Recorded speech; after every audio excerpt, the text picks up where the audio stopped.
Hello friends, आप सुन रहे हैं भूतिया स्टेशन आकाश के साथ। आज हम सुनाने वाले हैं आपको एक ऐसी भूतिया हवेली की कहानी जो शुरू से भूतिया नहीं थी, लेकिन उसको भूतिया बनाने में उन बड़े लोगों का हाथ था जो खुद तो मौत का शिकार हुए ही साथ में उस हवेली पर भी भूतिया शब्द का कलंक लगा दिया। तो यह हवेली एक बेयाबान जंगल के पास थी, लेकिन बुरी घटनाओं की वजह से पास के गांव के लोग उसके नाम से ही डरने लगे थे। यदि कोई दुख भरा या भूला भटका यात्री इसमें आकर ठहर जाता तो उसका हाल क्या होता ये तो वही जानता था।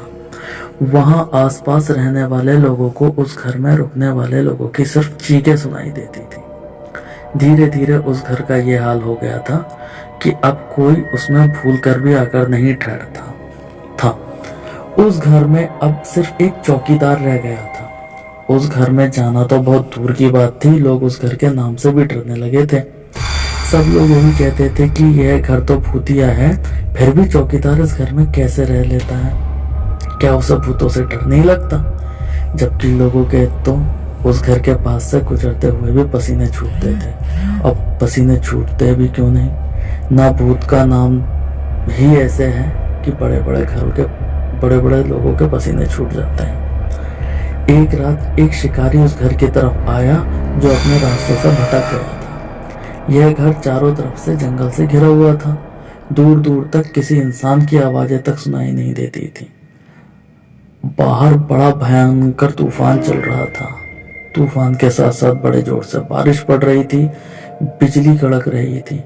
शिकारी ने सोचा क्यों ना आज इस हवेली के अंदर ही चला जाया जाए और वहीं पर ही रुका जाए। शिकारी हवेली में गया और आवाज लगाई, अरे कोई है जो यहाँ रहता हो। काफी देर तक इंतजार करने के बाद कोई नहीं आया। फिर कुछ देर बाद आवाज आई, कौन है। शिकारी ने एक बार फिर से जोर से आवाज लगाई, अरे यहाँ कौन है, कौन रहता है। तब इस बार उसकी आवाज पूरे घर में गूंज रही थी। तभी एक आदमी को उसके छाता और लालटेन लिए अपनी ओर आते हुए देखा। क्या बात है, कौन हो तुम, उसने शिकारी से पूछा। शिकारी ने कहा, मैं एक शिकारी हूँ, बारिश और तूफान में भटकते हुए यहाँ आ गया।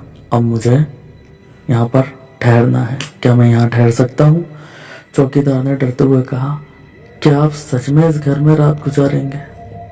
शिकारी ने कहा, हाँ, इस बारिश और तूफान में इस समय रात बिताने के लिए जंगल में इससे अच्छी जगह और नहीं हो सकती। और मेरे कुछ साथी भी जंगल में भटक गए हैं, हो सकता है कि इस घर को देखकर वो भी यहाँ आ जाए। साहब, यह तो, चौकीदार ने कहा। उससे पहले ही बोल गया शिकारी, यह घर तो क्या कहना चाहते हो तुम, इतने डरे हुए क्यों हो तुम। चौकीदार बोलता है, साहब क्या आप इस घर हवेली के बारे में नहीं जानते। शिकारी बोलता है, क्या नहीं जानता, यही कि इसे भूतिया हवेली कहते हैं। यह भूतों का घर है, इसमें भूत रहते हैं। यह बात चारों तरफ फैली हुई है, आपको कैसे नहीं पता। क्या भूत, हा हा, ऐसा कैसे हो सकता है। बाबा, ये तुम कैसी बातें कर रहे हो, विज्ञान के युग में आप ऐसी बातों पर कैसे यकीन कर सकते हैं। मैं सच कह रहा हूँ, ये भूतिया हवेली है। शिकारी कहता है, होगा, तुम जाकर अपने लिए और हमारे लिए चाय का इंतजाम करो। इस घर में रहने वाले भूतों को तो मैं देख लूंगा। चौकीदार ने गहरी नजरों से शिकारी को देखा और चला गया। थोड़ी देर बाद वह चाय लेकर आया। फिर चौकीदार और शिकारी ने दोनों ने साथ बैठकर चाय पी। तब चौकीदार ने शिकारी से पूछा, लगता है साहब आप इस जंगल में पहली बार आए हो। हाँ, आपने ठीक पहचाना, क्या मैं आपका नाम जान सकता हूँ। चौकीदार बोला। शिकारी बोला, मेरा नाम है कुंवर सिंह राणा। अच्छा, तो आप राजा जी के बेटे हो। वो बोला, हाँ बाबा, मैं राजा जी का सबसे छोटा बेटा हूँ। कभी हम लोग राजा थे, अब तो केवल नाम ही रह गया है। अब कौन राजा और कौन प्रजा। फिर शिकारी उस कमरे में बेड से दूसरे कमरे में चला गया। और वहां जाकर टहलने लगा। टहलते हुए वहां की रखी हुई हर चीज को वह बड़े ध्यान से देख रहा था। कुछ चीजें तो उसे जानी पहचानी लग रही थी, मानो जैसे वह उन चीजों को पहले देख चुका था। चौकीदार ने बाहर से आवाज लगाते हुए कहा, साहब आपको कुछ चाहिए हो तो मुझे आवाज दे देना, बाहर ही हूं मैं। शिकारी बोला, ठीक है बाबा। इतने में शिकारी को कुछ आहट महसूस हुई, किसी के होने का एहसास। फिर अचानक पायल की छन छन की आवाज होने लगी। शिकारी सोच में पड़ गया, यहाँ तो कोई नहीं है, फिर ये पायल की आवाज कैसे? शिकारी उस आवाज के पीछे पीछे चलने लगा।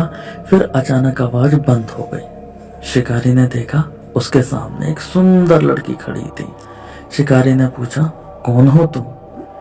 लड़की ने कहा, मुझे तुम्हारा ही इंतजार था। शिकारी बोलता है, मेरा इंतजार? हाँ, तुम्हारा ही इंतजार। अब मेरा बदला पूरा होगा। शिकारी बोलता है, कैसा बदला? इतना कहकर लड़की गायब हो जाती है। शिकारी के डर से पसीने छूटने लगे और वह चौकीदार के पास भागा भागा जाता है और बोलता है, बाबा वह लड़की कौन थी? चौकीदार बोला, साहब वह मेरी बेटी सुमन है। शिकारी चौंक कर, क्या बाबा तुम्हारी बेटी? लेकिन वह तो एकदम थी और वहां से कहां गायब हो गई? चौकीदार बोलता है, साहब वो चली नहीं गई, अदृश्य हो गई। शिकारी, ये सब कैसे हो सकता है? क्या हो रहा है? मेरी तो कुछ समझ नहीं आ रहा है। बाबा आप मुझे विस्तार से बताइए। चौकीदार रोते हुए, साहब दुर्भाग्य से वह मेरी बेटी है जो आज जीवित नहीं है। उसे आपके बड़े भाई से प्रेम हो गया था, तब आप बहुत छोटे थे। लेकिन जब आपके पिताजी को यह बात पता चली तो राजा जी ने मेरी बेटी को फांसी की सजा दे दी। उसका शरीर तो खत्म हो गया, लेकिन उसकी आत्मा बदले की आग में जल उठी। वो एक भयानक प्रेत बनकर लौटी और एक एक करके उसने सबको मार डाला। आपको राजा जी सबसे पहले ही पढ़ाई के लिए बाहर भेज चुके थे, लेकिन सबको मारने के बाद भी उसका गुस्सा शांत नहीं हुआ। उसने कसम खाई थी कि उसके राजा के पूरे साम्राज्य को खत्म कर देगी। उसे आपका ही इंतजार था। अब आप आ गए हो तो वो आपको मारकर अपना बदला पूरा करना चाहती है। चौकीदार वहां से उठकर बाहर चला गया और वह डर के मारे कांप रहा था। वो बाहर जाने की तैयारी में था, लेकिन तभी शिकारी को तहखाने में से किसी के रोने की आवाज आने लगी। वह ना चाहते हुए भी उस आवाज की ओर आकर्षित होने लगा और वह जैसे डरते डरते तहखाने की ओर पहुंचा और तहखाने में अंदर बढ़ा।